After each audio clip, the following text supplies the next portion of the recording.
It's not a real good team. I don't know if they're going to jail or what.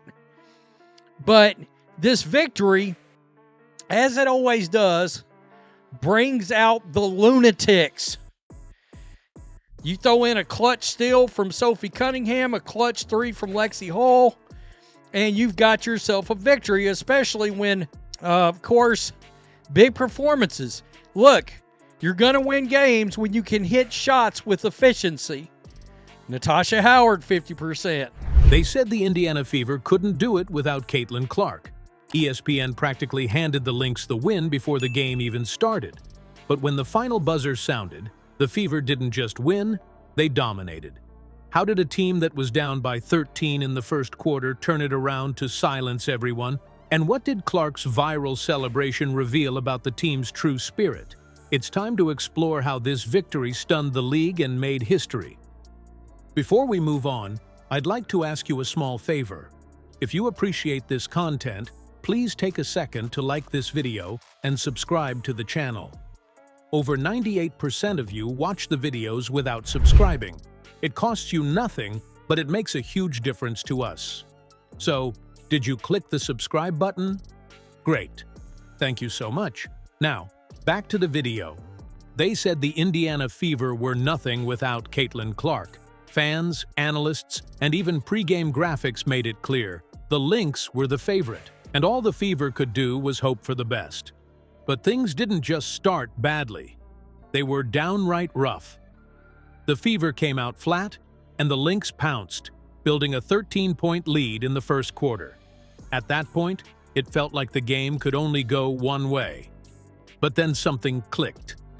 Of course, big performances. Look, you're going to win games when you can hit shots with efficiency. Natasha Howard, 50%. It's Asia Wilson with 29 points and the rest of her team that did not bother to show up. And by the way, and what I mean by lunatics is the Caitlin Clark haters. Oh, here they come. The team is better without Caitlin Clark in the lineup. Second quarter, the Lynx went ice cold. For 8 straight minutes, they couldn't hit a shot. Not a layup, not a three, nothing. This wasn't just bad luck. It was the Fever locking in on defense like their season depended on it. The switches were quick, rotations cleaner than they'd looked in weeks, and suddenly, the Lynx's offense was completely out of sync. Players looked frustrated, forced into taking tough, contested shots. And that's where Natasha Howard comes in. Howard was everywhere. She had a double-double by the end of the night, finishing with 22 points and 14 rebounds. But it wasn't just the numbers that made her the obvious MVP. It was the way she stepped up in critical moments. Every time the Lynx tried to shift the momentum, Howard was there, either grabbing a defensive board or attacking the paint. She was relentless. And here's where Sophie Cunningham put her mark on the game. Aaliyah Boston, 70%, 69. It's a good number. Kelsey Mitchell, 50%. It's not a real good team. I don't know if they're going to jail or what. But this victory, as it always does, brings out the lunatics. Now, I will tell you this. I believe there's been some key moves, and we have yet to witness whether or not Stephanie White knows how to use Caitlin Clark. Midway through the fourth, with the Fever clinging to a slim lead, she sank back-to-back threes that turned the mood in the arena upside down. The Lynx looked rattled, and Cunningham just kept moving off ball, finding her spots and making the defense pay. Mix in Aaliyah Boston, who delivered a complete performance with 12 points, 11 rebounds, and 6 assists, and this turned into a team clinic. Boston's court vision tied everything together, from threading passes in tight windows to contesting shots on defense. By the final buzzer, the Fever weren't just an underdog, they were a team to fear. This win sent shockwaves, proving every doubter, including ESPN's pre-game predictions, catastrophically wrong. The Fever didn't need Caitlin Clark on the court, they showed they're stacked without her. Caitlin Clark wasn't even on the court, and yet she became the face of the Fever's biggest win. The team had just pulled off a stunning victory without her, And while the players were celebrating in the locker room, one moment stole the spotlight.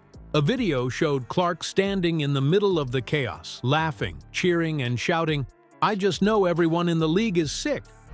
You throw in a clutch steal from Sophie Cunningham, a clutch 3 from Lexi Hall, and you've got yourself a victory, especially when how much of the crack cocaine did you have to do to determine that you believe that this team is better without Caitlin Clark? That's got to happen, folks. All right, she has to be able to get her shots, allow her to be dynamic, allow her to play with pace and quickness.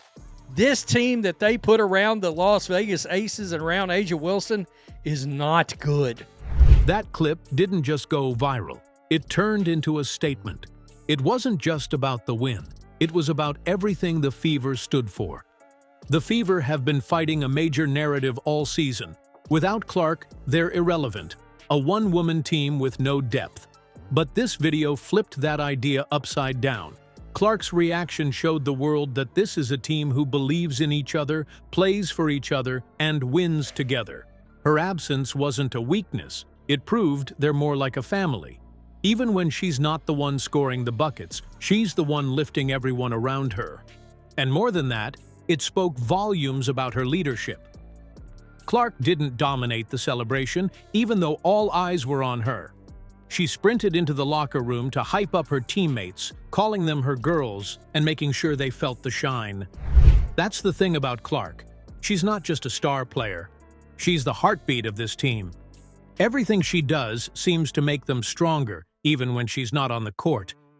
That kind of influence is rare. The energy in the locker room was unreal. It wasn't just joy, it was defiance. That video captured a vibe that no Instagram highlight or post-game stat line could. The Fever weren't just celebrating a win, they were rewriting the script. Clark's words turned into a rallying cry for their season, and the fans couldn't get enough. But here's the scary part for the rest of the league. Clark is about to come back, and if the Fever are this good without her, the WNBA might need to watch out. The Fever's win wasn't just a surprise, it was a warning shot to the rest of the WNBA. They proved they aren't just a team leaning on Caitlin Clark, they're a squad built to compete from top to bottom. This was more than resilience, it was dominance, and it's a sign of things to come. If they can achieve this level of play without their star, imagine what happens when Clark is back on the floor. This victory wasn't an anomaly, it was a statement. The Fever aren't waiting for anyone. They're here now, and the rest of the league better stay ready.